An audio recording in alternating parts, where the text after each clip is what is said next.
Good afternoon children. இன்னைக்கு நம்ம தமிழ் கதை ஒன்று பார்க்க போகிறோம். நேர்மையான நந்தன் கதை போன வாரம் பார்த்தோம் இல்லையா?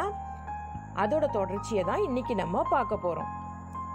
நந்தன் அப்படிங்கிற பால் வியாபாரி இருந்தாங்க இல்லையா?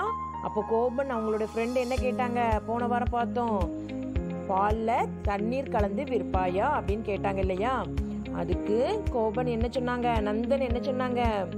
இல்லை, நான் அவ்வாறு செய்ய மாட்டேன் அப்படின்னு சொன்னாங்க. அதுக்கு கோபன் என்ன சொன்னாங்க? நீ பாலில் நீர் கலந்து வித்தனா அதிகமான பணம் சம்பாதிக்கலாம், வீடு வாங்கலாம், இன்னும் 4 பசுக்கள் வாங்கலாம் அப்படின்னு சொன்னாங்க. ஆனால் நந்தன் என்ன சொன்னாங்க?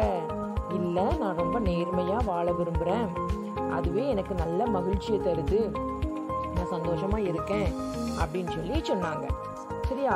அப்போ என்ன பண்ணணும்? நம்ம அந்த மாதிரி தண்ணீர் கலந்து வரக்கூடிய பணம் தேவையில்லைன்னு சொல்லி நேர்மையாக இருக்காங்க இல்லையா? அதே போல் நாமும் என்ன செய்யணும்? நேர்மையாக இருந்தோம் அப்படின்னா அதுக்கு உண்டான ரிவார்டு பரிசு நம்மளுக்கு கிடைக்கும். இந்த கதையிலிருந்து நம்ம என்ன நீதி தெரிஞ்சுக்கிறோம் அப்படின்னா, நேர்மையே சிறந்த கொள்கை. சரியா? Practice well children, memorise the lines. Thank you.